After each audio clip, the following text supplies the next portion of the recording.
चलो देखो, तो हम लोग कल अपना बैच शुरू करने वाले थे, लेकिन हमने थोड़ा सा पढ़ा था शब्दावली और इन सब के बारे में। तो ये बुक आप सभी लोगों के पास होनी चाहिए।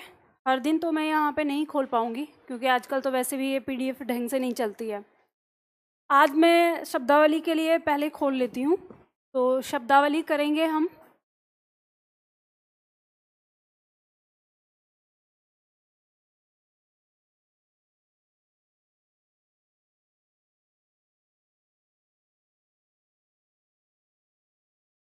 बातें मत करो आपस में बस।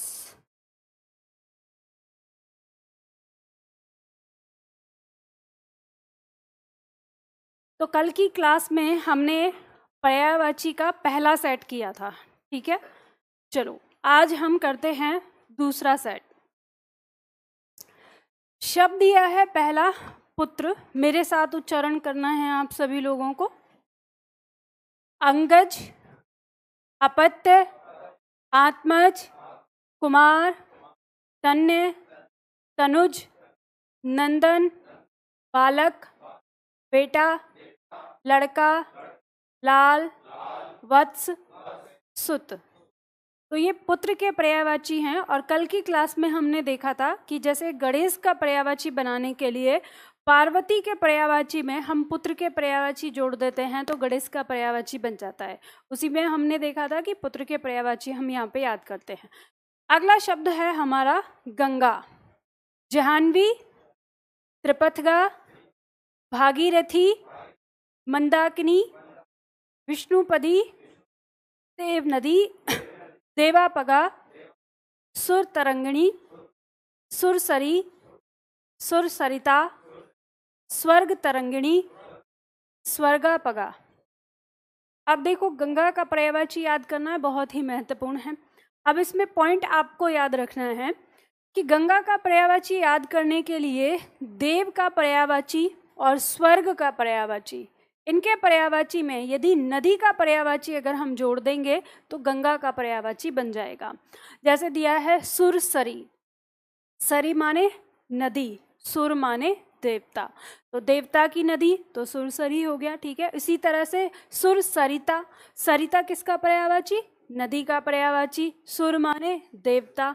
इसी तरह से देवापगा, यानी देव प्लस आपगा से बना है, तो आपगा मतलब नदी, तो देवों की नदी।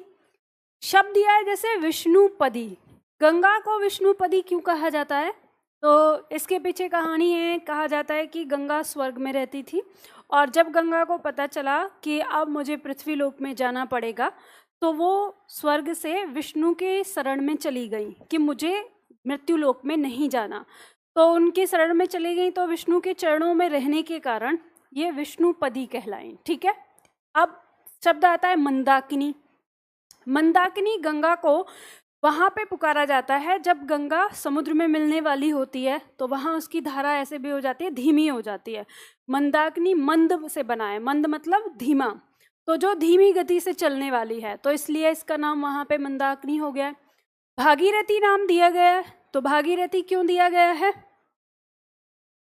कौन ऐसा छात्र है जिसे नहीं पता कि इन्हें भागीरथी क्यों कहा गया है?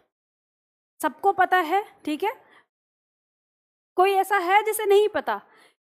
ईमानदारी से बता दो, इसमें कोई ऐसी बात नहीं है कि भाई आप कह सकते हो मैम मुझे नहीं पता इतने सभी सारे से। मैं बस ये जानना चाहती हूँ कि आपको, देखो अगर आप सबको पता है तो मुझे यहाँ बताने की ज़रूरत नहीं है।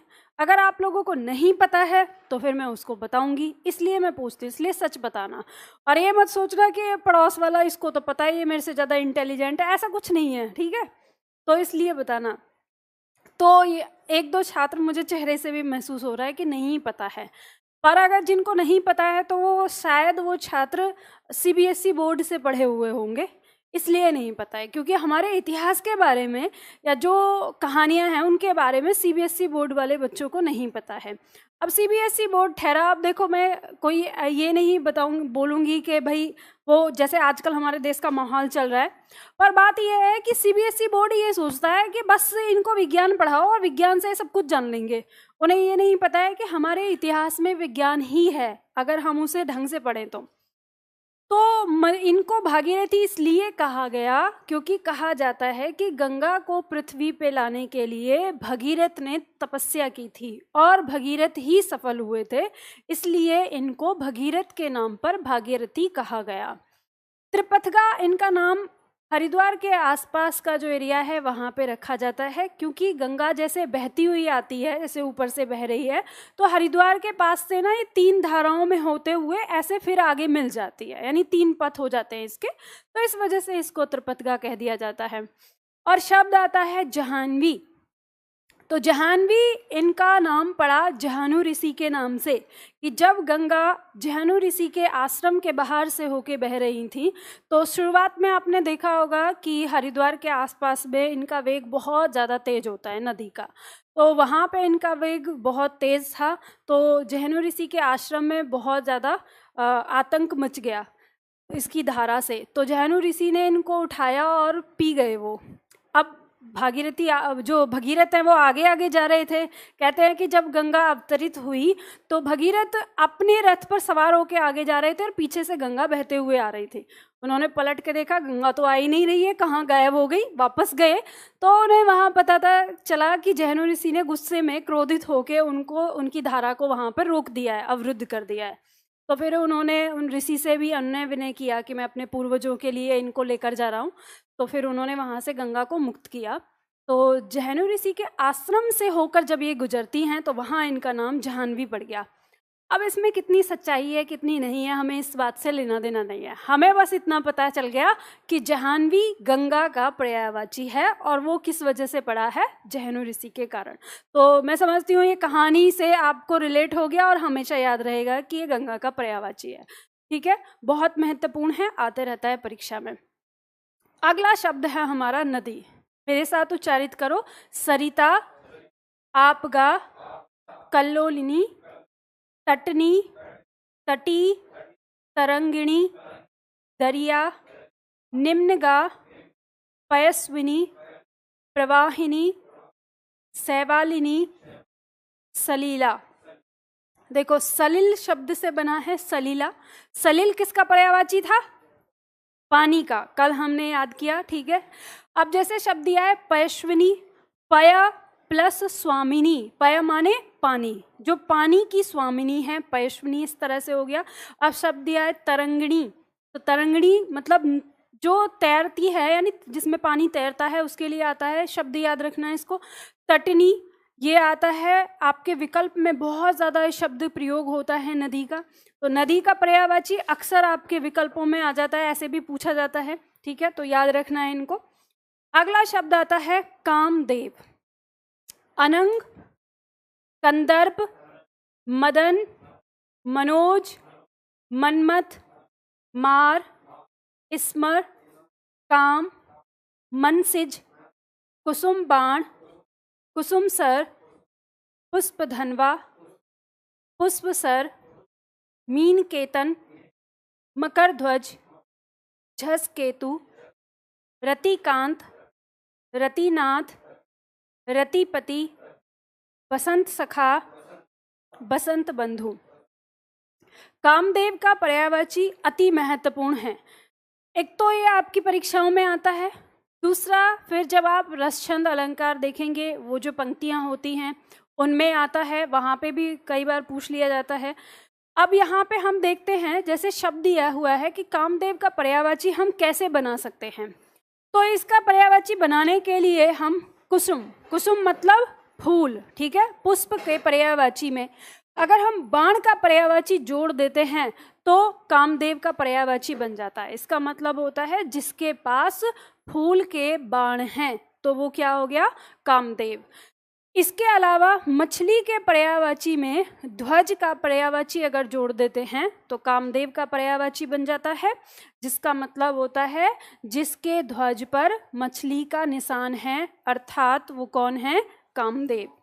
इसके अलावा रति के पर्यायवाची में अगर पति का पर्यायवाची जोड़ देते हैं तो भी कामदेव का पर्यायवाची बन जाता है, रतिपति, जिस तरह से दिया है रतिनाथ। ठीक, इसके अलावा बसंत ऋतु के पर्यायवाची में अगर मित्र का पर्यायवाची जोड़ देते हैं तो भी कामदेव का पर्यायवाची बन जाता है। और याद रखिए कि यहाँ जो शब्द दिए हैं ये तो कुछ दिए हैं, इसके अलावा इनसे मिलते हुए और शब्द भी होंगे जो इसी तरह का अर्थ लिए होंगे, तो आपको उसको पहचान करना है। शब्द है जैसे इसमें पहला अनंग, ये अनंग किससे मिलकर बना है? शब्द बना है अन प्लस अंग से। आप चाहो तो इसे लिख लेना, ठीक है। अन माने नहीं, अंग माने शरीर, जिसके पास शरीर नहीं है उसको कहा गया है अनंग। अब कामदेव का नाम अनंग कब पड़ा?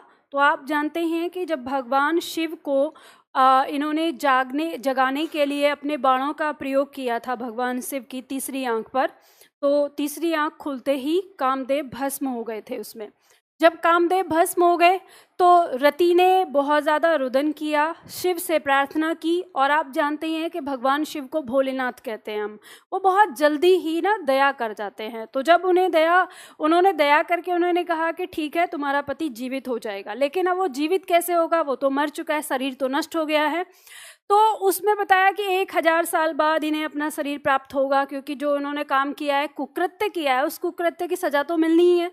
तो 1000 साल तक कामदेव आत्मा के रूप में रति के साथ रहे थे, कि आत्मा ऐसे महसूस नहीं होती है कहते हैं ना, लेकिन कामदेव को ये वरदान दिया था कि उनकी पत्नी उन्हें महसूस कर सकती है और देख भी सकती है, तो वो उस रूप में रखे, तभी इनका नाम वहाँ पे क्या पड़ा? अनंग पड़ा, ठीक है।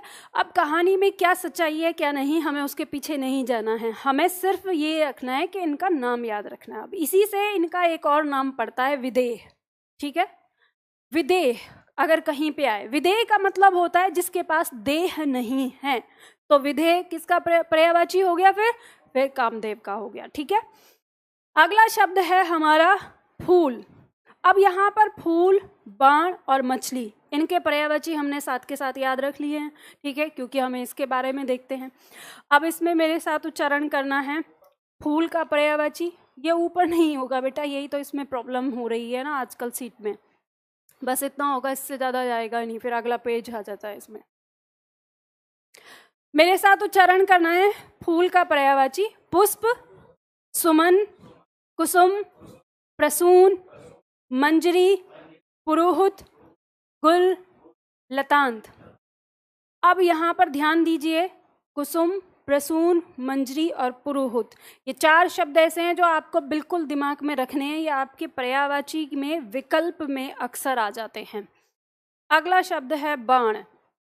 धनवा, सर, तोमर, विशिख, इशु, शायक। नेक्स्ट शब्द है मछली।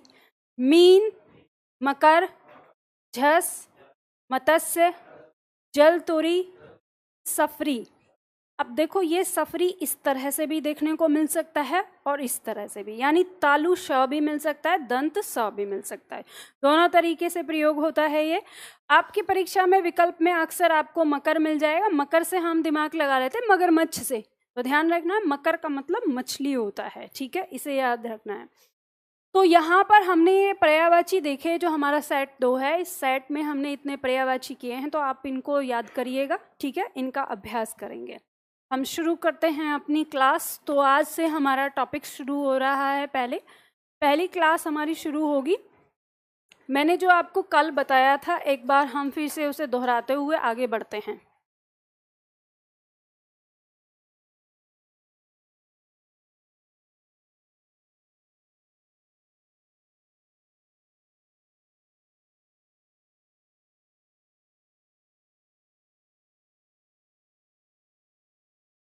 चलो देखो, कल की क्लास में हमने क्या देखा था। हमने शुरुआत करी थी कि हम पढ़ने जा रहे हैं हिंदी, और हिंदी क्या है? एक भाषा है, ठीक है। तो जब हम किसी भाषा को समझते हैं, तो किसी भी भाषा को समझने के लिए हमें किसकी आवश्यकता होती है? व्याकरण की आवश्यकता होती है। अब जो आप लोगों के पास नोटबुक होगी जो मिली है, या रफ कॉपी होगी, तो जो मैं यहाँ पे लिख रही हूँ उन्हें लिख लेना, आपकी परीक्षा में आ जाता है। यानी हम व्याकरण कहते हैं, यानी व्याकरण से समझते हैं। अब व्याकरण शब्द जो है आपका वी प्लस आ प्लस करण से मिलकर बना है, ठीक है, जिसका अर्थ होता है भली भांति या नियमबद्ध रूप से समझना, ठीक है, भली भांति समझना या नियमबद्ध रूप से समझना। तो व्याकरण का मतलब ये होता है किसी चीज को नियमबद्ध रूप से समझना ही व्याकरण कहलाता है। तो हम हिंदी में देखते हैं, अब आपकी परीक्षा में यहाँ से प्रश्न आ जाता है व्याकरण में कौन सा उपसर्ग प्रयोग हुआ है, तो वी प्लस आ, 2 उपसर्ग होते हैं। या ऐसे पूछ सकता है कि निम्न में से वह कौन सा शब्द है जिसमें एक से अधिक उपसर्ग प्रयोग हुआ है, तो व्याकरण उन्हीं में से आ जाता है, 2 उपसर्ग इसमें लगे हुए हैं। ठीक है, अब इसके बाद आता है कि हमसे ये पूछा जाता है एक प्रश्न कभी कभी कि हिंदी भाषा की लिपि क्या है।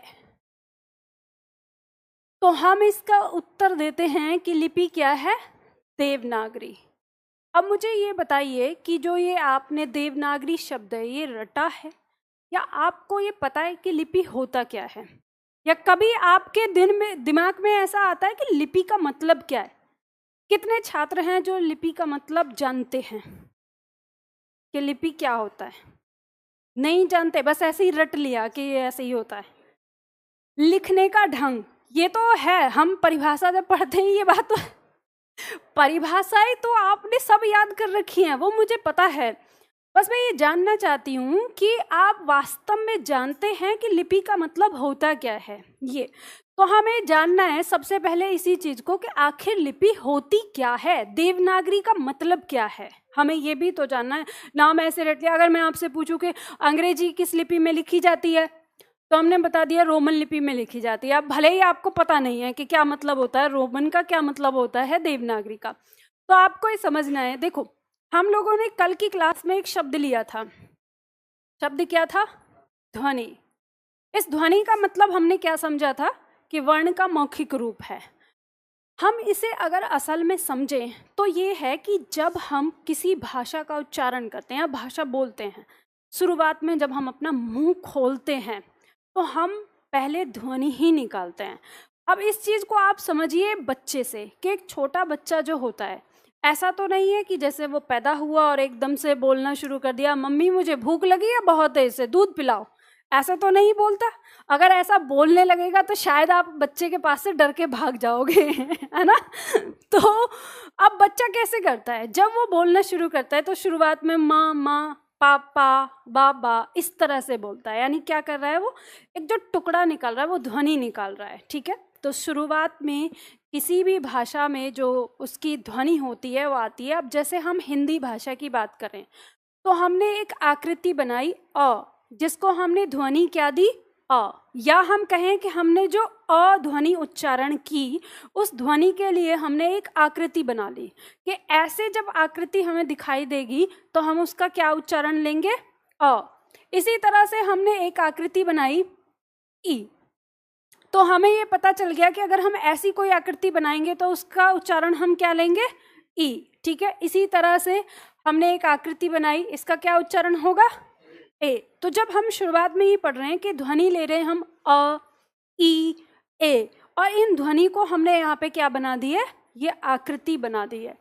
तो ये जो आकृति बनाई है, इसी शैली को हम क्या कहते हैं, लिपि कहते हैं। मतलब कि हमने अगर अ लिखा तो इस अ को ऐसे लिखेंगे, तो ये वाली ही शैली हमारी क्या कहलाती है, देवनागरी कहलाती है। अब जैसे हम इसको ए बोल रहे हैं, ठीक है, ए। अब इसी ए को अगर हम इसमें लिख दें इस तरह से, तो ये हमारा ढंग बदल गया। अब यहाँ पर उच्चारण ये ए और यहाँ उच्चारण ए। अब इसी तरह से मान लो हम यहाँ पे ब लिख रहे हैं और यहाँ पे हमने लिखा इस तरह से बी, तो एक ध्वनि में भी अंतर आ रहा है और लिखने में भी अंतर आ रहा है। तो यही अंतर होता है कि अब हम जो इस तरीके से लिख रहे हैं तो इस तरीकों को हमने कहा देवनागरी, और जब हम इस तरीके से लिख रहे हैं तो इसको हमने कहा रोमन। ठीक है, इसको हमने क्या कहा, रोमन। अब इसी तरह से एक और आपकी लिपि आती है जिसे हम उर्दू भाषा लिखते हैं। तो आपने देखा होगा कि जो उर्दू लिखा रहता है तो वो लिखा होता है अलग। मुझे आता नहीं है उर्दू, इसलिए मैं लिख भी नहीं सकती। ठीक है, तो आप जानते हैं, आपने देखा होगा। तो वो लिपि कौन सी कहलाती है, वो फारसी लिपि कहलाती है। तो हमें बात समझ में आई, यानी इस तरह की आकृति में लिखना क्या हो जाएगा, देवनागरी। इस तरह की आकृति में लिखना क्या हो जाएगा, रोमन। और जिसमें उर्दू लिखी जाती है वो क्या हो जाएगी, फारसी। तो इसी तरह से हमें ये समझ में आता है कि विश्व में जितनी भी भाषाएं हैं सबके लिखने का अपना अपना तरीका है, तो उनकी अपनी एक लिपि होती है। अब जैसे मान लो हम उर्दू भाषा की बात करें, तो बोलने में उर्दू हिंदी के जैसी है। आप देखेंगे जो लोग बोलते हैं उर्दू बोलते हैं तो हिंदी जैसे बोल रहे हैं, लेकिन लिखने में क्या है, अलग हो गई है यहाँ पर। तो बहुत सारी भाषाएं ऐसी होती हैं जो बोलने में एक जैसी होती हैं लेकिन लिखने में अलग होती हैं। लेकिन कुछ भाषाएं ऐसी होती हैं जो लिखने में एक जैसी होती हैं पर बोलने में अलग हो जाती हैं, जैसे संस्कृत और हिंदी। अब हिंदी और संस्कृत दोनों किस लिपि में लिखी जाती हैं, देवनागरी में। लेकिन जब हम बोलने की बात करते हैं तो उसमें कुछ और शब्द होता है, जैसे मान लो हमने ह लिखा, अब ये ह और इसको संस्कृत में हम अस्ति बोलते हैं, ठीक है। तो यानी शब्दों में अंतर आ गया कि, और अर्थ में भी अंतर आ गया, लेकिन लेखन क्या है, लेखन उन्हीं वर्णों से हो रहा है जिससे हम हिंदी लिख रहे हैं। तो इस तरह से ये अंतर आता है कोई भाषा या उसकी लिपि क्या है। तो बात समझ में आ गई। अब जब आप कुछ भी लिखते हो, जैसे अभी आप हिंदी लिख रहे हो, तो आपको ये बात हमेशा ध्यान रखनी है कि जब आप हिंदी लिख रहे हो तो आपको सदैव देवनागरी लिपि का प्रयोग करना पड़ेगा। अब ये बताइए कि जब आप चैटिंग करते हो, ठीक है, तो वहाँ कौन सी लिपि का प्रयोग करते हो, रोमन। और भाषा क्या लिखते हो, इंग्लिश लिखते हैं। जो रोमन, अरे इंग्लिश नहीं लिखते, वो आप हिंग्लिश लिख रहे हो, ठीक है। जो बोलने में कैसी है, हिंदी के जैसी, लिखने में कैसी है, इंग्लिश के जैसी, इसीलिए इस भाषा का नाम दिया गया है हिंग्लिश। आपको ये लगता होगा कि हम कई बार ऐसे पढ़ते हैं कि संस्कृत से हिंदी बनी है, कहते हैं संस्कृत हिंदी की दादी है, कोई नानी कहता है, कोई कहता है कि संस्कृत की बेटी है हिंदी। तो आखिर ये परिवर्तन कैसे हुआ, जब हमारे देश में पहले संस्कृत बोलते थे और फिर धीरे धीरे वो हिंदी में आ गई, तो ये परिवर्तन कैसे हुआ। तो परिवर्तन ऐसे ही होता है कि जब हमारे देश में विदेशों से लोग आए, तो जब विदेशों से लोग आते हैं तो वो अपने साथ भाषा भी लेकर आते हैं, और जब वो भाषा लेकर आते हैं और साथ में जब हम मिलते उठते बैठते हैं तो वो कुछ अपने शब्दों का प्रयोग करते हैं, कुछ हमारे शब्दों का प्रयोग करते हैं। और फिर एक समय के बाद, एक लंबे समय के बाद अगर भाषा का इस तरह से आदान प्रदान होता है तो दोनों की ही भाषाओं में दोनों के ही शब्द चले जाते हैं। तो इस तरह से आप जानते हैं कि हमारे देश में एक समय मुगलों का आक्रमण हुआ, मुगल आए यहाँ पर, उन्होंने अपनी शिक्षा पद्धति यहाँ पे शुरू की और यहाँ पे हमारे साथ घुल मिल के रहना शुरू कर दिया, तो उनकी भाषा भी हमारी भाषा में सम्मिलित हो गई। और फिर एक समय के बाद अंग्रेज आए, तो अंग्रेज आए तो उन्होंने भी यहाँ पे अपनी भाषा का प्रचार प्रसार किया, तो हमारी भाषा में उनकी भाषा भी सम्मिलित हो गई। तो जिस समय हमारी हिंदी भाषा बनाई जा रही थी, उस समय हमारी भाषा पर सर्वाधिक प्रभाव जो था वो उर्दू का था, यानी उर्दू का नहीं, हम उसे कहेंगे अरबी फारसी का, ठीक है। तो अरबी फारसी भाषा का था। तो उसी समय ये हमारा जिस समय देश आज़ाद हो रहा था और जिस समय हमारे देश के टुकड़े करने की कवायद चल रही थी कि अब देश के 2 टुकड़े कर दिए जाएं धर्म के आधार पर, तभी हमारी ये हिंदी अस्तित्व में आई थी। हिंदी के अस्तित्व में आने का कारण यही था कि लोगों ने जब दिया कि 2 देश अगर बनाए जाएंगे तो फिर भाषा भी निश्चित की जाएगी, क्योंकि अब तक संस्कृत तो रही नहीं थी। संस्कृत धीरे धीरे बदल कर क्या हो गई कि उसमें अरबी फारसी के भी शब्द सम्मिलित हो गए। फिर हमने कुछ जो शब्द थे, जैसे मान लो हम अग्नि बोलते थे तो हमने अग्नि को धीरे धीरे आग कहना शुरू कर दिया। हम संध्या बोलते थे तो संध्या को धीरे धीरे हमने शाम कहना, सांझ कहना शुरू कर दिया। तो ऐसे ही हमारे वहाँ से भी शब्द बदलते आए और फिर विदेशी भाषा के भी शब्द आए। तो जो हमारे देश में इस समय जो भाषा थी वो हमारी क्या हो गई, हिंदी। अब जो भाषा थी इसको देवनागरी में लिखा गया तो उस भाषा का नाम दे दिया हिंदी, और जो ये भाषा थी उसको अगर फारसी में लिखा गया तो उसको नाम दे दिया उर्दू। ऐसे आप जानेंगे कि हिंदी और उर्दू को, कभी बहुत सारे कवि ऐसे बोलते हैं ना कि हिंदी और उर्दू तो बहनें हैं, ये हमारी मौसी है, उर्दू को ऐसे बोलते हैं, इसकी ज़बान बहुत मीठी है। ऐसे आपने कुमार विश्वास को सुना होगा, ऐसे बोलते हैं ना कि जैसे मौसी बहुत दुलार करती है वैसे ही उर्दू हमारे लिए जो मीठी भाषा है वो, इसका मतलब यही है कि एक भाषा थी, उसको एक को लिख दिया देवनागरी लिपि में तो वो क्या कहलाई, हिंदी, और एक को लिख दिया जो फारसी लिपि में तो वो कहलाई उर्दू। तो ये भाषा हमारी तब बनी। अब जैसे ही हम आज़ाद हुए तो आज़ाद होने के बाद हमारी भाषा पर एक प्रभाव आया अंग्रेजी का।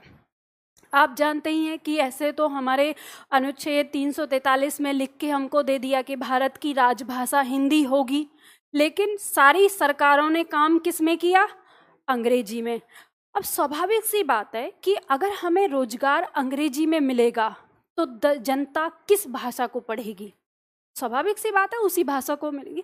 अगर मान लो अभी आपके देश से अंग्रेजी हटा के अगर जर्मनी भाषा को लागू कर दिया जाए आपकी परीक्षाओं में, जो आपकी सरकारी जॉब हैं और इन सारे में जितने भी हैं, तो आप अंग्रेजी भी नहीं पढ़ेंगे, तब आप क्या पढ़ेंगे? जर्मनी भाषा पढ़ेंगे। क्यों? कारण ये है कि हमें रोजगार चाहिए और रोजगार हमें जिस भाषा में मिलेगा हम वो पढ़ेंगे। तो धीरे धीरे परिवर्तन ये हुआ कि हमारी भाषा पर अंग्रेजी भाषा का बहुत ज़्यादा प्रभाव पड़ा और हमारे देश के जो इंजीनियर हैं, हमारे चाहे डॉक्टर हों चाहे इंजीनियर हों, ये सब हिंदी में नहीं बन सकते, सबके सब किस में बनते हैं? अंग्रेजी भाषा में बनते हैं। तो स्वाभाविक सी बात है कि जो बालक बचपन से अंग्रेजी पढ़ते हुए और फिर आईआईटी को भी अंग्रेजी में करते हुए और फिर जब वो कोई सॉफ्टवेयर डेवलप करेगा तो स्वाभाविक सी बात है वो अंग्रेजी में करेगा। इसी कारण से हमारे देश में आप कोई भी साइट सर्च करें, सबसे पहले कौन सी भाषा में आती है? इंग्लिश में आती है। जबकि हमारे देश है तो हिंदी बोलने वाला, लेकिन हमें सारी चीज़ जो है वो अंग्रेजी में देखने को मिलती है। अब इससे प्रभाव ये पड़ा कि जब हमारे देश में मोबाइल आए तो हमने अंग्रेजी ही कीबोर्ड को पढ़ा, तो हम अंग्रेजी में लिख रहे हैं। अब हमारी जो लिपि है वो लिखने की क्या हो गई? रोमन लिपि। और हम बोल क्या रहे हैं? हिंदी, क्योंकि इतने बड़े अंग्रेज हम हैं नहीं कि पूरी चीज़ें अंग्रेजी में पढ़ेंगे, तो हम बोलने में आ गए हैं हिंदी में और लिखने में आ गए हैं रोमन लिपि में। तो अब ये जो परिवर्तन हुआ, जिस भाषा में आप चैटिंग करते हो, इस भाषा का नाम दिया गया है हिंग्लिश। और ये जो भाषा अभी बदली है, इसकी लिपि हो गई रोमन और बोलचाल जैसी हो गई वो हिंदी के जैसी। तो ये एक मिक्सचर है। अभी तक इसका कोई व्याकरण नहीं है, उतनी ज़्यादा नहीं आ रही। एक समय के बाद इसका जब व्याकरण बन जाएगा और व्याकरण बनने के बाद ये एक मानक भाषा बन जाएगी, क्योंकि कोई भी भाषा ऐसे ही बनती है जब उसका व्याकरण बनता है।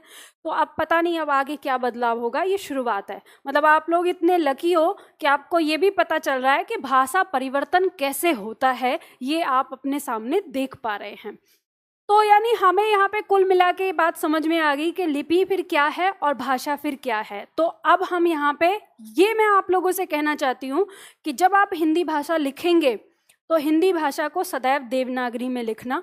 अगर आप हिंदी भाषा को रोमन लिपि में लिखते हैं तो ये अपनी भाषा का अपमान है। जब आप अंग्रेजी लिख रहे हो तब आप अंग्रेजी को रोमन लिपि में लिखो। अब आपके दिमाग में सवाल आएगा कि मैम अगर हम हिंदी के अंदर ही लिखें, अगर कोई शब्द आ गया, जैसे मान लो मैंने कहा कि स्पेलिंग शब्द लिखना है, तो आप स्पेलिंग शब्द कैसे लिखोगे? रोमन में लिखोगे कि देवनागरी में? देवनागरी में लिखना, क्योंकि आप जानते हो कि जब अंग्रेजी भाषा में आप किसी हिंदी शब्द का प्रयोग करते हैं दिखाने के लिए, कुछ बताने के लिए, तो आप देवनागरी का प्रयोग वहाँ नहीं कर पाते। लिपि वहाँ क्या होती है? रोमन ही होती है। तो इसी तरह से जब आप हिंदी भाषा में किसी अंग्रेजी शब्द को लिख रहे हैं तो वहाँ पर आप क्या लिखेंगे? वहाँ आप देवनागरी का प्रयोग करेंगे। ठीक है, चलो, तो ये लिपि आपको समझ में आ गई। अब हमने देखा कि जो हमारी भाषा है उसमें सबसे छोटी इकाई हमारी क्या है? वर्ण है। कल मैंने इसके बारे में आपको बता दिया था। कितने प्रकार के होते हैं ये? 2 प्रकार के, स्वर और व्यंजन। तो मैंने कल आपको समझा दिया था कि स्वर की परिभाषा क्या है? जो स्वतंत्र रूप से बोले जाते हैं उन्हें क्या कहते हैं? स्वर कहते हैं। और जो स्वर की सहायता से बोले जाते हैं उन्हें क्या कहते हैं? व्यंजन कहते हैं। उदाहरण भी देके मैंने समझा दिया था कि किस तरह से होता है ये। तो आज हम शुरू करेंगे यहाँ से स्वर। तो सबसे पहले हम स्वर के बारे में जानेंगे कि स्वर, हाँ, इससे अलग हैं वो, तो वो कैसे होते हैं उसके बारे में बात करेंगे जब आएगा। हाँ, देखो, आते तो वर्णों के अंदर ही है, लेकिन समस्या क्या है कि जैसे अब मान लो हम इनको यहाँ पे समझने की कोशिश करेंगे, जैसे स्वर और इनके लिए वर्ण हमारे 2 प्रकार के ही पढ़ाए जाते हैं। अब आपने जो प्रश्न दिया है उस प्रश्न के आधार पर मैं आपको बता रही हूँ। जब टोटल वर्ण की बात करोगे आप तो कितने होते हैं? 52। याद रखना, वर्णमाला एक ऐसा टॉपिक है जो बहुत ज़्यादा विवादित है। सबके अपनी अपनी बातें, सबके अपने अपने तर्क। तो इस बात पे तो लगभग सारे कॉमन ही रहते हैं। हालांकि इस पे कॉमन नहीं है। कुछ लोग बताते हैं कि 44 होते हैं कुछ लोग बताते हैं कि 43 होते हैं, कुछ लोग कहते हैं कि 52 होते हैं, कुछ लोग कहते हैं 57 होते हैं, अलग अलग। लेकिन जो सर्वाधिक मात्रा में सबका आता है, जो हम पाते हैं, जो कहें कि हम जिसको अपनी आंख से देख पाते हैं, तो वो वर्ण हमको कुल हिंदी में कितने मिलते हैं? 52। तो अब इसमें इनको अगर हम बांटें तो ये 2 ही हिस्सों में बांटे जा सकते हैं। स्वर आती है संख्या 11, जब भी कोई आपसे पूछेगा स्वर कितने होते हैं तो 11।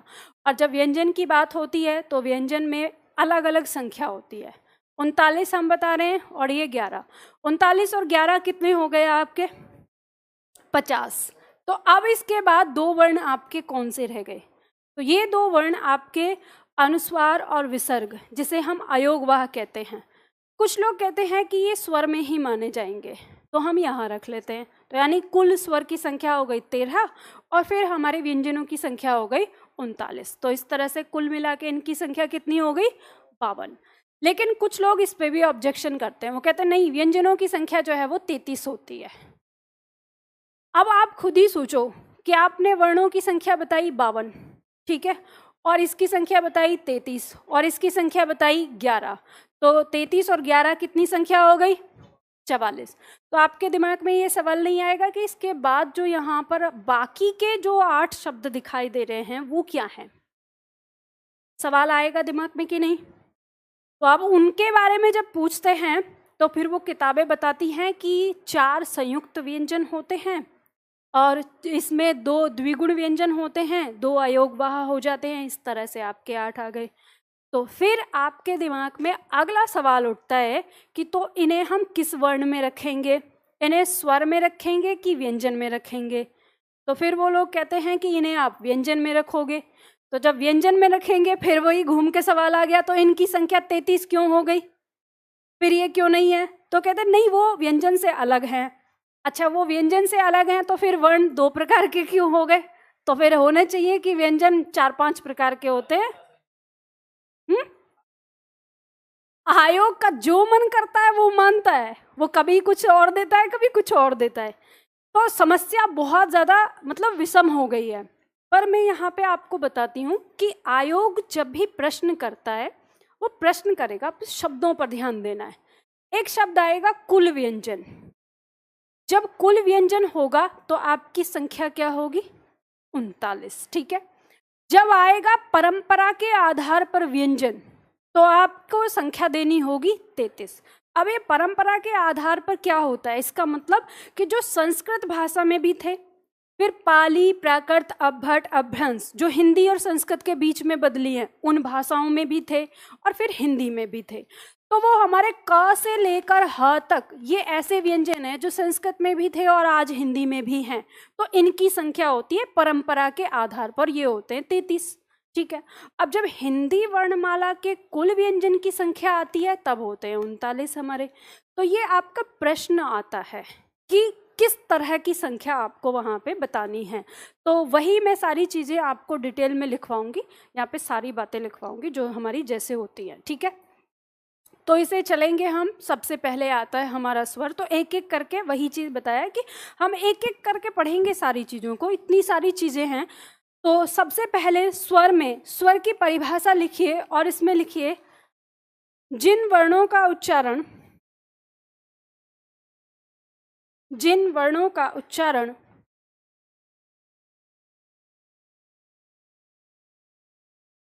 स्वतंत्र रूप से होता है, जिन वर्णों का उच्चारण स्वतंत्र रूप से होता है उन्हें स्वर कहते हैं, उन्हें स्वर कहते हैं।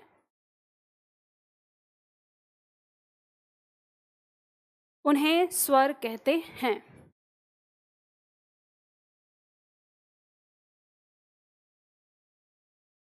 इनकी संख्या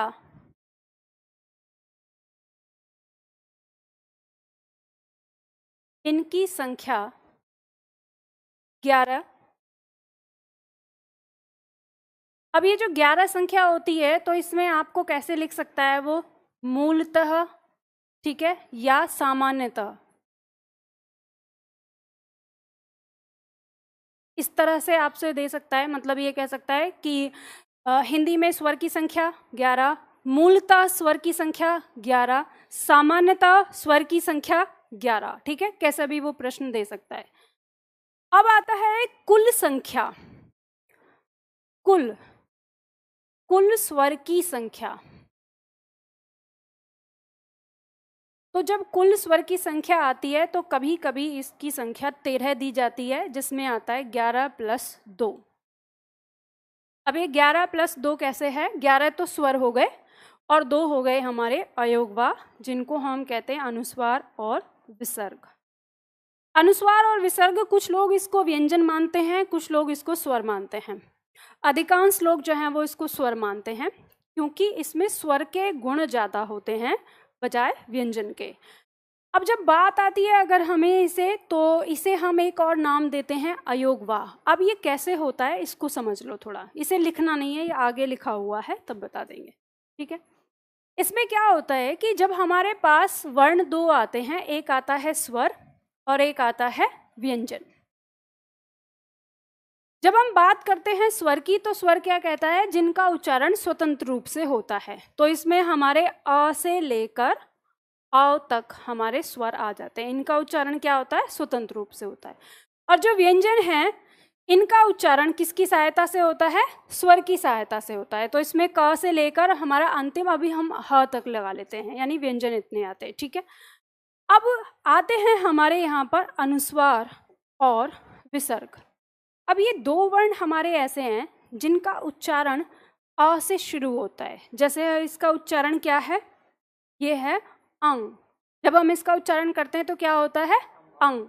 अब इस अंग का मतलब क्या है? इस अंग का मतलब ये नहीं है, अ नहीं है, जो बाद में नाक में जाके हमारा बोलता है, इसका उच्चारण वो है, यानी ये जो बिंदी है ये। तो इसका उच्चारण करने के लिए हमें किसकी मदद लेनी पड़ रही है? अ की मदद लेनी पड़ रही है। तो हम जब किसी का उच्चारण करने के लिए अगर स्वर की सहायता लेते हैं, तो वो वर्ण क्या हो जाता है? फिर हमारा व्यंजन हो जाता है ना। इसी तरह से जो ये अह है, इसमें भी हम जब इसका अह उच्चारण करते हैं तो अ से शुरू करते हैं, इसका उच्चारण एक्चुअली क्या है? ह है, लेकिन हमें इसकी मदद लेनी पड़ती है अ की। तो जब हम इसके लिए स्वर की मदद ले रहे हैं, तो इन्हें स्वर नहीं होना चाहिए, फिर ये क्या होने चाहिए? व्यंजन। तो जब हम इन्हें व्यंजन में ले जाकर रखते हैं, तो ये क्या करते हैं कि ये व्यंजन को उच्चारित कर देते हैं, यानी हम इस व्यंजन का उच्चारण कर सकते हैं इनकी मदद से, कंग और कह। तो अब इन्होंने यहाँ पे किसका गुण धारण कर लिया? स्वर का, क्योंकि व्यंजन को कौन उच्चारित करते हैं? स्वर। स्वर की सहायता से कौन उच्चारित होता है? व्यंजन।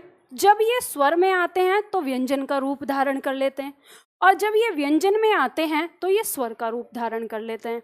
तो ना तो ये स्वर हैं और ना तो ये व्यंजन। तो इसीलिए इनको एक तीसरी कैटेगरी में रखा गया है, जिसे नाम दिया है अयोगवाह। अयोगवाह का मतलब, कुछ लोग कहते हैं कि जो अ के योग से बनते हैं या इनके साथ योग नहीं करते हैं, अलग अलग। पर अयोगवाह का मतलब होता है जिनका उच्चारण तो अ की मदद से होता है, लेकिन वो व्यंजन को अर्थ वहन करते हैं, यानी व्यंजन को उच्चारण कर सकते हैं। तो अगर हम गौर से देखें तो हम पाते हैं कि ये वे वर्ण हैं जिनमें स्वर और व्यंजन दोनों के गुण होते हैं। ये बात है, ठीक है, मानते हैं कि स्वर और व्यंजन दोनों के गुण हैं, यानी वो व्यंजन को उच्चारण भी कर सकते हैं और स्वर की सहायता से उच्चारित भी होते हैं। तो ऐसी स्थिति में अगर हम देखें तो हमारे विद्वानों को हमारे वर्ण 3 प्रकार के रखने चाहिए। अगर सही में देखें ना, सही वर्गीकरण करें तो कि वर्ण कितने प्रकार के? 3 प्रकार के। एक स्वर जिनका उच्चारण स्वतंत्र रूप से होता है, दूसरा व्यंजन जो स्वर की सहायता से उच्चारित होते हैं, और तीसरा अयोगवाह जिसमें स्वर और व्यंजन दोनों के गुण पाए जाते हैं। लेकिन हमारे विद्वानों ने क्या किया है कि वर्ण को तो 2 ही प्रकार से रखा है और इसको अलग कर दिया है।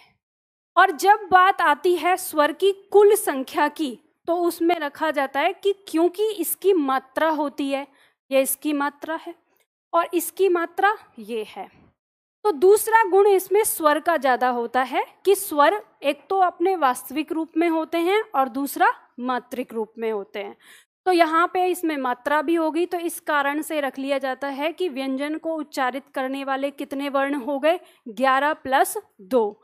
11 तो करते ही करते हैं, साथ में ये दोनों भी उच्चारित कर देते हैं। इसलिए जब कुल संख्या आती है स्वर की तो हम कुल संख्या में 13 रख लेते हैं। और ये 13 कैसे होता है, 11 + 2। 11 एकदम से शुद्ध स्वर और 2 हमारे ये वाले अयोगवाह। ठीक है, तो इस तरह से इनकी संज्ञा आती है। अब अयोगवाह के बारे में आगे लिखा हुआ है आपकी नोटबुक में, तो यहाँ बस समझना है। क्या बड़ा री मतलब, समझी नहीं, फिर से बोलो। हाँ, नहीं, ये आपको किसने बताया? आप एक काम करो, आपके जितने क्वेश्चन है ना आप कॉपी पे लिखते रहो, ठीक है? पहले मुझे सुनते रहो, उसके बाद आपका जो डाउट रह जाए तब पूछना। अभी हम वर्णमाला पढ़ेंगे 5 दिन, ठीक है? और वर्णमाला 5 दिन पढ़ना मतलब कुछ ना कुछ तो होगा ही ना पढ़ने के लिए। तो नहीं, जब आ रही है ना, जैसे देखो होता क्या है, मैं आपको बताती हूँ। अभी मैं आपको पढ़ा रही हूँ, मेरे दिमाग में सेट है कि मुझे कौन सी चीज़ आपको कैसे क्रम से पढ़ानी है। अगर आपने बीच में क्वेश्चन पूछ लिया तो मेरे दिमाग से वो चीज़ निकल जाएंगे।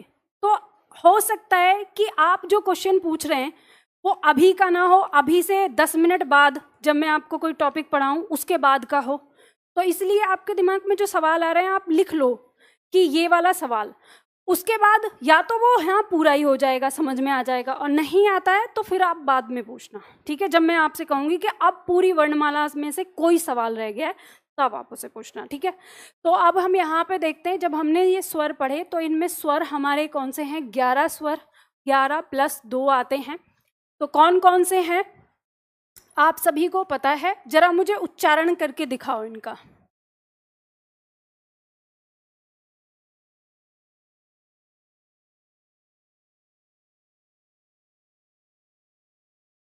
ये क्या है?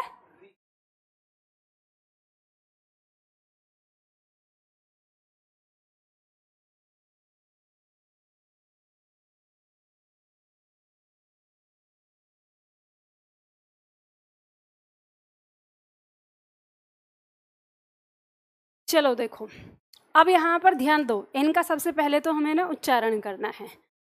ये है हमारा अ, ठीक है? इसका उच्चारण क्या है? अ। इसका उच्चारण आपको कैसे लेना है? जो आपके ये नीचे वाले जो दांत है ना, यहाँ पे ये जो दांत है, इन दांत के बीच में आपकी जीभ यहाँ पे बैठनी चाहिए, ठीक है? और ये जो किनारी है जीभ की यहाँ से, ये थोड़ी चौड़नी चाहिए जब हम अ का उच्चारण करते हैं। वो स्थिति है अ, ठीक है? तो ऐसे ही उच्चारण करना। आप कहेंगे मैम हो नहीं रहा, तो मैंने बता दिया कैसे करना है ना, इसी तरह से करना है। तो ये क्या है हमारा अ, और ये जल्दी बोला जाएगा। जल्दी क्यों बोला जाएगा? क्योंकि ये लघु वर्ण है, ठीक है? अब इसके बाद ये है आ, अब ये कंठ से बोला जाएगा आ, और इसे हम खींच के बोलेंगे। ये है ई, इसे हम झटके से बोलेंगे, और ये है ई। ये है उ, और ये है ऊ। ये है री। अब ये री कैसे, इसका उच्चारण करना है। देखो यहां पर मैं एक संख्या मतलब एक शब्द लिख रही हूं, इसका उच्चारण करो री। आप जल्दी से बोलोगे ना, उच्चारण आपको ये करना है, पर उच्चारण स्थान बदलना है। उच्चारण स्थान क्या करना है? आप एक वर्ण बोलते हो ट, बोलो उच्चारण करो ट। तो आप ध्यान दो कि जब आप ट, ठ, ड, ढ बोल रहे हो, आपकी जीभ किस स्थान पर है? तो जीभ जिस स्थान पर जा रही है, आपको जीभ उसी स्थान पर रखनी है और उच्चारण ये करना है री। जल्दी, री नहीं, री। तो अब ये जो ध्वनि उत्पन्न हुई है आपकी, ये इसकी ध्वनि है, ठीक है? तो अब के बाद ऋषि मत बोलना। ऐसे बोलते हैं र ऋषि, ऐसे थोड़ी ना होता तरीका पढ़ने का किसी वर्ण को। ये क्या है? री। आपको उच्चारण करना, और जिस स्थान पर आपकी जीभ जा रही है इस स्थान को मूर्धा कहते हैं। और जब आप आगे पढ़ोगे तो इसका उच्चारण स्थान भी पूछा जाता है कि ऋ का उच्चारण स्थान क्या है, तो मूर्धा। अगर आपको वर्ण का उच्चारण स्थान पता है तो आप उसका उच्चारण अच्छे से कर पाएंगे, परीक्षा में आता है, यही तो प्रश्न आता है। ठीक है, ये है आपका ए और ये आय, ये है ए और ये है आय। ठीक है, ये ओ और ये आओ, ये अंग, अंग नहीं, पूरा ग नहीं आएगा, नाक में ही रहनी चाहिए, उससे बाहर नहीं, अंग। ठीक है, और ये आह, इसमें नाभि का प्रयोग होगा। ठीक है, वहां तक। तो ये आपके स्वर हैं, अगर आपको इनका उच्चारण सही ढंग से आता है तो आप आसानी से इसे समझ पाएंगे। और ये मत सोचना कि अभी क्या मैम छोटे बच्चों की तरह अभी से ए आ ई पढ़ा रहे हैं, हमें अभी तक इनका उच्चारण नहीं पता। अभी हमारे जो अध्यापक थे उन्होंने हमको सिखा दिया था ये ऐसे, पर अब हमें इनको असल में सीखना है, इनका उच्चारण स्थान सीखते हुए। ठीक है, अब नीचे दिया हुआ है स्वर की मात्रा, इसमें लिखो एक लाइन, फिर हम इसे देखेंगे। स्वर की मात्रा लिखो, व्यंजनों के विभिन्न प्रकार के, व्यंजनों के विभिन्न प्रकार के उच्चारणों को, व्यंजनों के विभिन्न प्रकार के उच्चारणों को स्पष्ट करने के लिए, व्यंजनों के विभिन्न प्रकार के उच्चारणों को स्पष्ट करने के लिए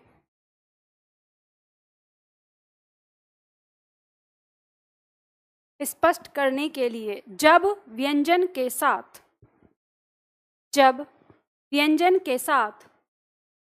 स्वर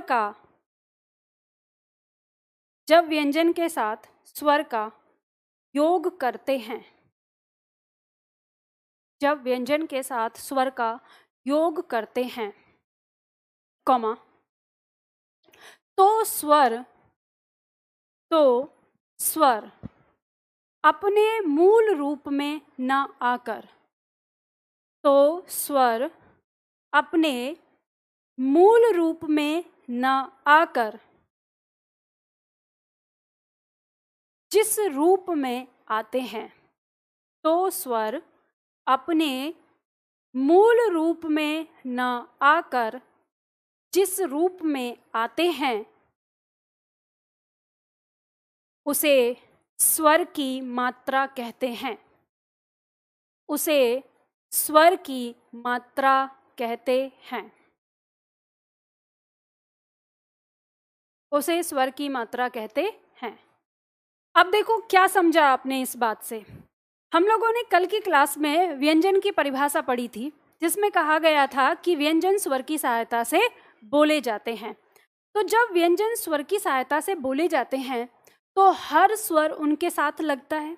तो जब अब हम इन्हें स्वर के साथ यानी व्यंजन के साथ जब हम स्वर को लगाएंगे तो कैसे लगाएंगे। मान लो कि ये हमारा क्या है, व्यंजन। ठीक है, ये व्यंजन है। अब हमें इसके साथ स्वर लगाना है औ, तो हम इसे कैसे लगाएंगे। क्या हम इसको ऐसे लिखेंगे, हम इसे ऐसे नहीं लिखते। तो फिर हम इसे कैसे लिखते हैं, तो हम इसकी मात्रा का प्रयोग करते हैं इसके साथ। और हम कैसे लिखते हैं, इसको इस तरह से लिखते हैं। तो अब ये हमारा एक क्या बन गया, अक्षर बन गया। और इसमें हमारा कौन कौन सा वर्ण है, तो ये हमारा व्यंजन है और ये हमारा स्वर है। तो जब ये स्वर इस व्यंजन के साथ एक उच्चारण देने के लिए आया है तो ये अपने वास्तविक रूप में ना आकर किस रूप में आया है, मात्रिक रूप में। तो इसी को हमने क्या कहा है, मात्रा, यानी जो इसकी ये मात्रा बनती है। तो हमने जो अभी यहाँ पे स्वर की मात्रा लिखा उसका मतलब यही था कि जब हमारे जो ये स्वर हैं किसी व्यंजन को उच्चारण देने के लिए आते हैं तो ये अपने वास्तविक रूप में नहीं आते, ये किस में आते हैं, मात्रिक रूप में आते हैं। तो किस तरह से आते हैं, मेरे साथ लिख लो यहाँ पर। जो हमारा ये अस्वर होता है इसकी कोई मात्रा नहीं होती। ठीक है, तो जब ये किसी व्यंजन के साथ लगेगा, जैसे मान लो हम एक व्यंजन लेते हैं क, इसके साथ इनका प्रयोग करते हैं, तो ये कैसे लगेगा, इसके नीचे का हल हट जाएगा। और जब किसी व्यंजन के नीचे से हल हटा दिया जाए तो उसमें कौन सा स्वर शामिल हो जाएगा? अस्वर हो जाएगा। अब ये हमारा आ है, इसकी मात्रा क्या होगी? एक खड़ी पाई के जैसी। तो जब हम इसको व्यंजन के साथ प्रयोग करेंगे तो ये कैसा लिखा जाएगा? इस तरह से। ठीक है, तो अब मेरे साथ साथ उतार लो। इसमें तो ये तो हमें पता ही है, बस हम एक बार अभ्यास कर रहे हैं। छोटी ई की मात्रा ये होगी, बड़ी ई की मात्रा ये होगी। ठीक है, तो हमने यहाँ पे की और की इस तरह से लिख लिया। अब छोटे ऊ की मात्रा यानी लघु ऊ जिसे हम कहते हैं, और ये दीर्घ ऊ, तो हम व्यंजन के साथ इसका प्रयोग ऐसे करेंगे। ठीक है, अब ये री, इस री की मात्रा इस तरह से होती है, तो व्यंजन के साथ इसका प्रयोग कैसे होगा? इस तरह से होगा। ठीक है, अब इसकी मात्रा ए की मात्रा ये आ जाएगी, ए की मात्रा ये आ जाएगी। अब ध्यान देना, जिसके ऊपर कोई मात्रा नहीं लग रही उसकी मात्रा एक मात्रा के साथ होती है। अब जिसके ऊपर एक मात्रा लग रही है उसकी मात्रा दो मात्रा के साथ होती है। यानी व्यंजन में हम जब प्रयोग करेंगे तो ये के और ये वाय इस तरह से आ जाएगा। इसकी मात्रा बहुत आसान है, ओ और ये आओ। ठीक है, तो ये हमारी लग जाएगी को और वाओ। एक बात ध्यान रखना, ये जो वर्णमाला आप पढ़ रहे हो ना, आगे सीखनी है आपको संधि, ये वहाँ पे सारे काम आएंगे। तो इसीलिए हर पॉइंट को यहाँ से सीख के चलना है। संधि आप तभी कर सकते हो जब आपको ये पता हो कि कौन सा व्यंजन कौन सा स्वर, और कैसे व्यंजन मिला कैसे स्वर मिला। ये पॉइंट अगर आपका क्लियर है तो संधि आपकी एकदम से, एक बार संधि पढ़ोगे जिंदगी भर के लिए याद हो जाएगी। ठीक है, तो ये उसकी एक बेसिक है ये चीज। अब इसमें हम यहाँ देखते हैं अंक के साथ हमारी दो मात्राएं आ जाती हैं। अभी फिलहाल के लिए हम यहाँ पर देख के चलेंगे यही कि दो मात्राएं हमारी आ जाती हैं। कौन सी? एक आ जाता है केवल अनुस्वार और एक आ जाता है चंद्रबिंदु। ठीक है, इसका प्रयोग संस्कृत शब्दों में होता है और इसका प्रयोग हिंदी शब्दों में होता है। तो अभी के लिए ये मान लेंगे, जब हम ऐसे लिखेंगे या तो ये कंग या तो ये इस तरह से कंग ऐसे लिखा होगा।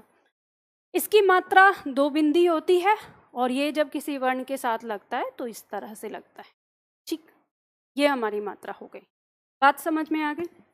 अब आपने जहाँ पे स्वर की मात्रा से पहले लिखा था ना, संख्या लिख रहे थे जहाँ हम, वहाँ पे एक पॉइंट और लिख लो। ऐसे पूछा जाता है कि मात्रा के आधार पर स्वर कितने होते हैं, तो वहाँ पे लिखो मात्रा के आधार पर स्वर की संख्या 10 मानी गई है। मात्रा के आधार पर स्वर की संख्या 10 मानी गई है।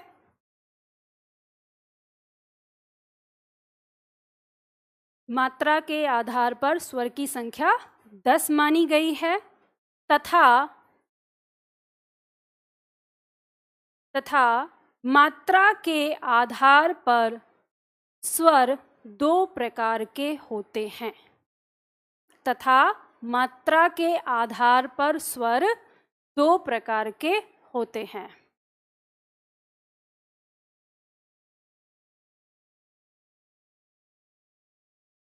ये पॉइंट समझ में आया आपको?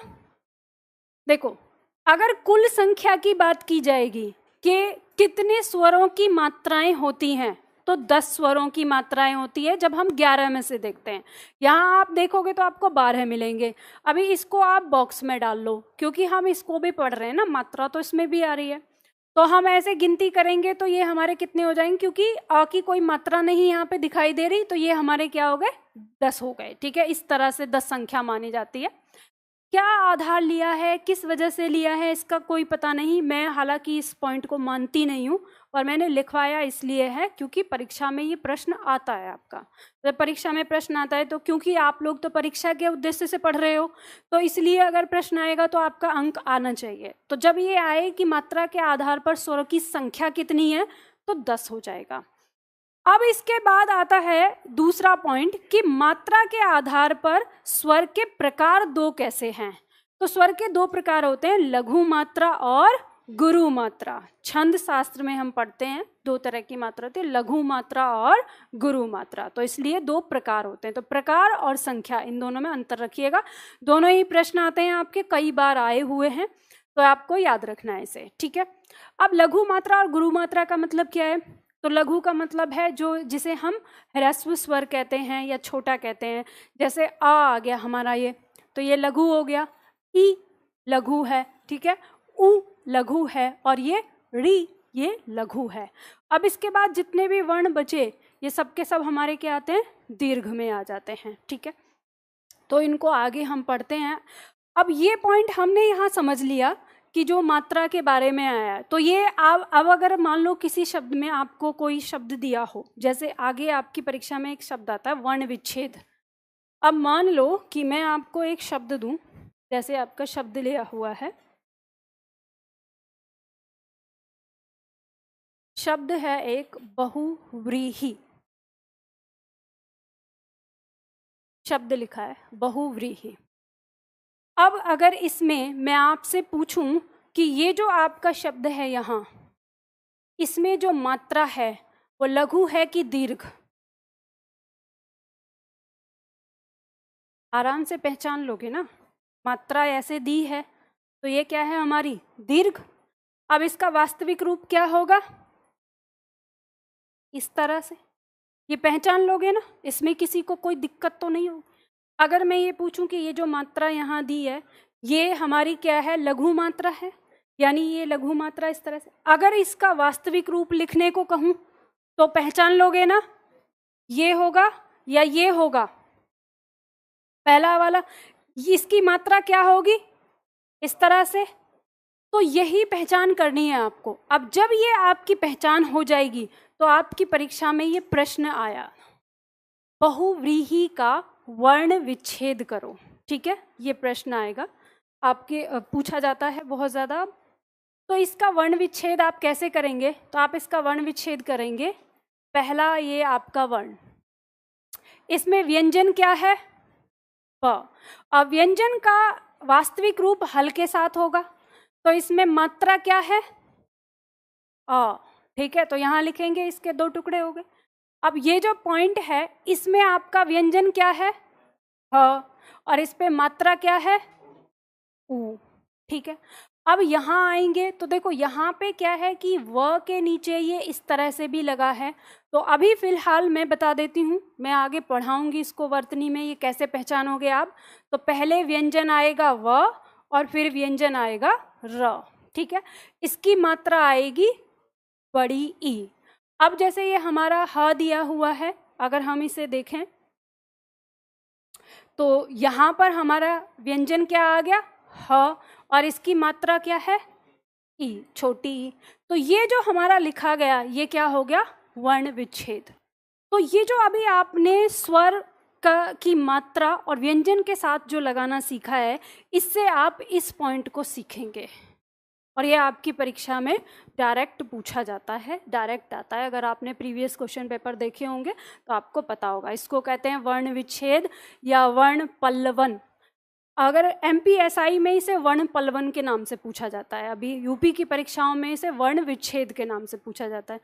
अब दो शब्द आपके सामने आते हैं, एक आता है संधि विच्छेद और एक आता है वर्ण विच्छेद। तो दोनों में अंतर क्या होता है? यहाँ पे मैं अंतर बता देती हूँ, आप रफ कॉपी पे इसको लिख कर रखें। जैसे मान लो एक शब्द है हमारा हिमालय, इसका हमें क्या बताना है? संधि विच्छेद। तो इसका संधि विच्छेद क्या होगा? इसका संधि विच्छेद होगा हिम प्लस आलय, ठीक है। इसको कहते हैं संधि विच्छेद। और अगर ये हिमालय शब्द ही लिखा हो और आपसे पूछा जाए कि इसका वर्ण विच्छेद क्या है, तो इसका वर्ण विच्छेद क्या होगा? इसका वर्ण विच्छेद होगा ह, इसकी मात्रा ई, म, इसका स्वर आ, ल, इसका स्वर अ, और य, इसका स्वर अ। तो ये हो जाएगा वर्ण विच्छेद। तो दोनों में अंतर समझ में आया आपको कि संधि विच्छेद का मतलब क्या है और वर्ण विच्छेद का मतलब क्या है।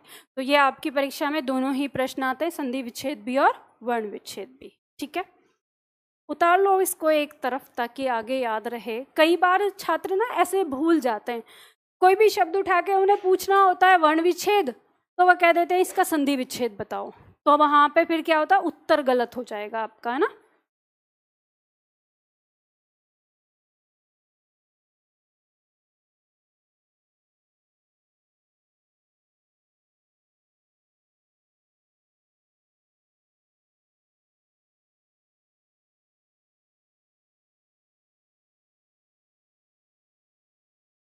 अब ये हो गया। चलो अब आगे देखते हैं, जो हमारा पॉइंट यहाँ पर दिया हुआ है स्मरण रहे, ये हमें क्या याद रखवाना चाहता है, इस पॉइंट को समझ लो। ये बता रहा है कि आपको देखना है आ, ई, ओ, औ और अ, ये वे मात्राएं हैं जो किसी भी वर्ण के पीछे लगती हैं। जैसे राधा, इसमें र के बाद लगा हुआ है ये, नीलम इसमें न के बाद लगा है, सोनम, गौरी, अता, ठीक है, तो वर्ण के बाद में लगते हैं। कह रहा है कि ये जो ई यानी छोटी ई है, ये मात्रा वर्ण के पहले लगती है। जैसे निधि, तो यहाँ पर न और ध के पहले लगी हुई है, ठीक है। इसी तरह से तीसरा पॉइंट कह रहा है कि उ और री, ये हमारी जो तीनों मात्राएं होती हैं ये वर्ण के नीचे लगती हैं। जैसे कुसुम, दीपू, कृषि, व्रत आदि, इस तरह से। और इसके बाद पॉइंट आता है हमारा अय, ए, अय और अंग, ये मात्राएं वर्ण के ऊपर लगती हैं। जैसे उदाहरण दिया हुआ है हमारा यहाँ पर। तो इस तरह से जब ये हमारी मात्राएं लगती हैं तो इसमें हमारा देवनागरी लिपि का एक गुण सामने आता है कि देवनागरी लिपि जो है उसमें जो वर्ण के ऊपर मात्रा है वो चतुर्दिक, मतलब चतुर्दिक लगती हैं। चतुर्दिक का मतलब क्या हुआ, चारों दिशाओं में। तो कभी अगर ऐसा प्रश्न आ जाए कि देवनागरी से संबंधित वाक्य सही है या गलत, और उसमें ऐसा आ गया कि इसमें वर्णों पर मात्राएं चतुर्दिक लगती हैं, तो इसका मतलब क्या हो गया, चारों दिशाओं में, ठीक है। इसी तरह से एक शब्द आता है देवनागरी के लिए कि यह जो देवनागरी लिपि है ये वर्णात्मक है या अक्षरात्मक है। तो देवनागरी लिपि अक्षरात्मक है। अक्षरात्मक कैसे, कोई भी शब्द, जैसे मान लो हमने राधा शब्द लिखा है तो हम पहले अक्षर बनाते हैं उसके बाद शब्द बनाते हैं, तो इसीलिए यह लिपि क्या मानी जाती है, अक्षरात्मक लिपि मानी गई है, ठीक है। अब इसके बाद पॉइंट नंबर 5 आता है। अब पॉइंट नंबर 5 में मैं यहाँ पे आपको लिखना है आगे, पर उससे पहले आपको एक चीज और बताती हूँ। ये तो हमने व्यंजन के स्वर के बारे में जाना। अब स्वर के बारे में एक सवाल आता है कि जब हम इन स्वरों की बात कर रहे हैं, मैं एक बार फिर से दिखाती हूँ उन स्वरों को। जब हम इनकी बात करते हैं तो आप देखेंगे विभिन्न प्रकार की किताबों में या विभिन्न प्रकार के लोग हमें कभी कभी ऐसे बताते हैं कि स्वर की संख्या कुछ लोग कहते हैं 10 होती है। आप देखेंगे तो कुछ किताबों में इसकी संख्या 10 दी होती है। अब जब उनसे पूछा जाता है 10 कैसे, तो वो इसको इसमें नहीं बताते, ठीक है। वो क्या करते हैं कि ये री जो है ये इसमें नहीं आता। अब ये कह के उसकी संख्या क्या है 10 कर देते हैं। तो अब ये बताइए कि जो लोग ये कहते हैं कि ये संस्कृत का वर्ण है और यह हिंदी में नहीं आता, तो अब ये बताइए कि संस्कृत में क्या ये नहीं है, क्या संस्कृत में ये नहीं है या संस्कृत में ये नहीं है। जब संस्कृत का है तो फिर यहाँ पे क्यों रखे इन सबको। तो ये आधार बिल्कुल गलत हो जाता है जो इस तरह से बोलते हैं। दरअसल हुआ क्या है कि स्वर तो हमारे हिंदी में 11 ही हैं। संस्कृत में हमारा जो स्वर होता है जैसे ए, आ, लघु और दीर्घ, ठीक है। इसी तरह से ई लघु और दीर्घ, उ लघु और दीर्घ। इसी तरह से री और एक वर्ण और आता है री, जिसमें ऐसे डबल मात्रा होती है ये, तो ये री और री। जैसे ये लघु और दीर्घ है तो ये लघु और ये दीर्घ। तो संस्कृत में ये दीर्घ भी होता है पर हिंदी में ये दीर्घ नहीं होता, हिंदी में केवल लघु होता है। ठीक है, हम जब रखते हैं तो री, हमारे पास इतना ही होता है। जैसे एक शब्द आता है, आपका शब्द है पितृण, आप देखेंगे ऐसे डबल मात्रा ये लिखा होता है, तो पितृण पे जो ये जो मात्रा लगी है ना, ये है दीर्घ ई, जो दीर्घ री हमारा आया है ये है। तो ये संस्कृत में होता है, हिंदी में नहीं होता, तो आप इसको देखेंगे। लेकिन जैसे मान लो हम पितृ शब्द लिखते हैं, तो पितृ में हमें ये मात्रा लग रही है, तो ये हमारी हिंदी में मिलती है। जैसे हम लिखते हैं पृथ्वी, ठीक है, जैसे हम लिखते हैं वृत्त, तो हमें जो ये यहाँ पे मिल रहा है, तो ये और ये हमारे हिंदी के शब्द हैं। ठीक है, हिंदी में हम इनको रखते हैं, तो री की मात्रा। तो ध्यान देना, ये जो हमारा री है ये हमें हिंदी में मिलता है, लेकिन इसका जो दीर्घ है री, ये हमें संस्कृत में देखने को मिलता है, हिंदी में देखने को नहीं मिलता। लेकिन कुछ लोग क्या करते हैं कि वो इस बात को भूल जाते हैं कि यहाँ पर दीर्घ नहीं मिलेगा, वो ऐसे कह देते हैं कि यहाँ कोई सा ही नहीं मिलेगा।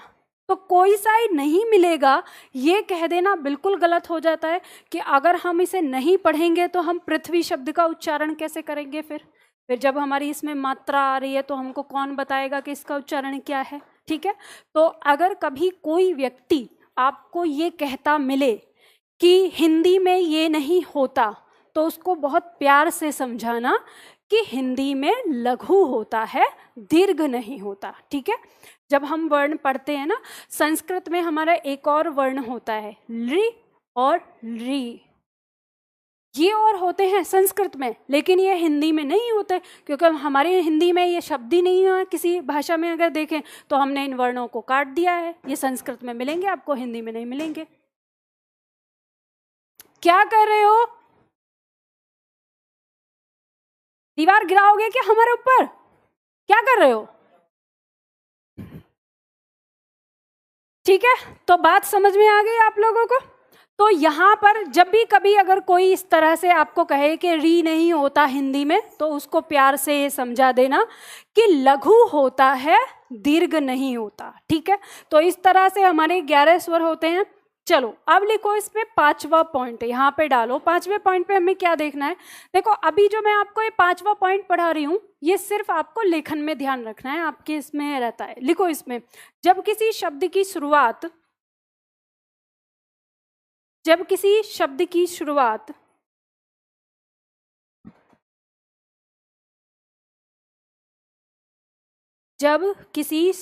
शुरुआत स्वर से होती है, जब किसी स्वर की शुरुआत स्वर से होती है, बस भाई 10 मिनट का दे रहे हैं आप, भी डिस्टर्ब हो गए, बस 10 मिनट भी नहीं बचे हैं, थोड़ा सा बस 10 मिनट में ही छोड़ रही हूं ना। क्या लिखा, जब किसी शब्द की शुरुआत स्वर से होती है, कॉमा लगाओ, तो वह अपने वास्तविक रूप में आता है, तो वह अपने वास्तविक रूप में आता है। जैसे उदाहरण के तौर पर आम, इमली, ऊन, एहसास आदि। इसका मतलब क्या है, तो ये पॉइंट हमको ये कह रहा है कि हम स्वर की मात्रा का प्रयोग कब करेंगे और स्वर को वास्तविक रूप में कब लिखेंगे, ये हमें जानना है। तो जब स्वर, किसी भी शब्द की शुरुआत किसी स्वर से होती है, तो हम उसको उसके वास्तविक रूप में लिखते हैं। तो जैसे ये आम शब्द लिखा, तो हम इसको आम ऐसे लिखेंगे, ना कि हम इसको ऐसे। ठीक है, इसके कहने का मतलब ये है। इमली, इसमें ई वास्तविक रूप में आया है, हम इसको ऐसे नहीं लिखेंगे। कभी आप इसको ऐसे लिख दो, ये गलत हो जाएगा, ये इमली नहीं होगा, क्या हो जाएगा, मिली हो जाएगा। बात समझ में आ गई। ऐसे ही ऊन, तो हम इसको ऐसे नहीं लिख सकते, ये गलत हो जाएगा, तो हम इसे वास्तविक रूप में लिखते हैं। बात समझ में आ गई ना इसके कहने का मतलब। अगला पॉइंट डालो, छठा पॉइंट, पॉइंट नंबर 6, जब किसी शब्द में किसी व्यंजन के साथ, जब किसी शब्द में किसी व्यंजन के साथ दो स्वर जुड़ते हैं, जब किसी शब्द में किसी व्यंजन के साथ दो स्वर जुड़ते हैं, कॉमा, तो पहला स्वर मात्रा के रूप में तथा दूसरा स्वर अपने वास्तविक रूप में आता है। तो पहला स्वर मात्रा के रूप में तथा दूसरा स्वर अपने वास्तविक रूप में आता है, तथा दूसरा स्वर अपने वास्तविक रूप में आता है। देखो उदाहरण कह रहा है शुरुआत, जैसे शब्द है गुंजाइश, शब्द है जैसे जाइए,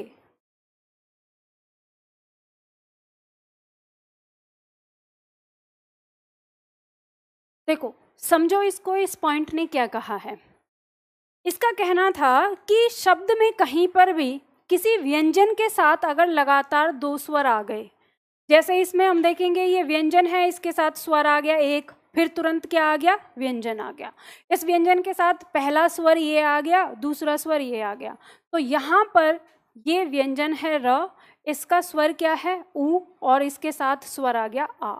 तो जब ऐसी स्थिति होती है कि किसी व्यंजन के तुरंत बाद लगातार दो बार स्वर आते हैं, तो जो पहला स्वर होता है उसको रखते हैं हम मात्रिक रूप में, लेकिन जो दूसरा स्वर होता है वो अपने वास्तविक रूप में आएगा, मात्रा के रूप में नहीं। यानी हम इसको शुरुआत को ऐसे लिखेंगे, हम इस शुरुआत को ऐसे नहीं लिख सकते कि कभी आप ये सोचो कि ऐसे लिख दें, तो ये क्या हो जाएगा, गलत हो जाएगा, इसकी वर्तनी क्या हो जाएगी फिर, गलत। इसी तरह से गुंजाइश शब्द में यहाँ देखो तो ज के साथ यहाँ पर आ आया है, तो ये मात्रा के रूप में आ गया और ई अपने वास्तविक रूप में आ गया यहाँ पर। इसी तरह से जाइए, यहाँ पर ये आ आया है, लगातार इस ज के साथ आ आया, ई आई और ए आया, तो ये पहला तो आ गया मात्रा के रूप में। अब ये भी स्वतंत्र, ये भी स्वतंत्र, क्योंकि इनके बीच में कोई व्यंजन आया नहीं है, तो ये अपने स्वतंत्र रूप से लिखा जाएगा। ठीक है, तो ये लेखन का पॉइंट था। तो अभी जो मैंने आपको ये 5-6 पॉइंट जो करवाए, 1 से लेके पॉइंट तक, ये वो थे जो आपको बचपन में सिखा देने चाहिए थे, लेकिन अगर मान लो किसी कारण से अगर किसी ने ध्यान ना दिया हो तो भी मैंने आपको ये बता दिया है, क्योंकि ये आप जब वर्तनी शुद्धिकरण करेंगे तो वहाँ पे आपका ये काम आता है। ठीक है, तो आज की क्लास में हमने स्वर की संख्या के बारे में जाना और स्वर की मात्रा के बारे में जाना। तो इसे आपको अब जाके ना, आप लोगों को जैसे मैंने वर्ण तोड़ के दिखाए थे ना, तो एक बार शब्दों को ऐसे तोड़ के कोशिश करना कि क्या हम इनको अलग अलग कर पाते हैं, स्वर और व्यंजन को, या नहीं। अगर उसमें कहीं समस्या होगी तो फिर पूछना, आगे मैं बताऊंगी। अभी बहुत सारे शब्द आते हैं हम जब पढ़ते हैं। ठीक है, अब कल की क्लास में हम पढ़ेंगे स्वरों का वर्गीकरण। यहाँ से हमारी परीक्षा में प्रश्न आता है सीधा सीधा, तो हम पढ़ेंगे कि स्वरों का वर्गीकरण कितना होता है, कितने प्रकार का होता है, तो ये हम कल की क्लास में करेंगे। तो आज के लिए इतना ही करते हैं, फिर मिलते हैं कल की क्लास में। ठीक है, और फिर जल्दी से आप लोग अपनी ये शब्दावली ले लो, क्योंकि शब्दावली को मैं आपकी बुक में ऐसे ही पढ़ाऊंगी यहाँ देखकर। और ऑनलाइन वाले छात्र अगर या तो बुक मंगा लो, अगर बुक नहीं मंगाते हैं तो इसका प्रिंट निकलवा लो, जो आपका इकाई 3 में दिया हुआ है शब्दावली करके, तो प्रिंट निकाल के अपने सामने रखना है। ऐसा मैं क्यों बोल रही हूँ, क्योंकि मैं जब शब्दों का अर्थ आपको बताऊंगी तो आप ताकि वहीं पे लिख सकें। ठीक है, तो आपको आसानी रहेगी याद करने में।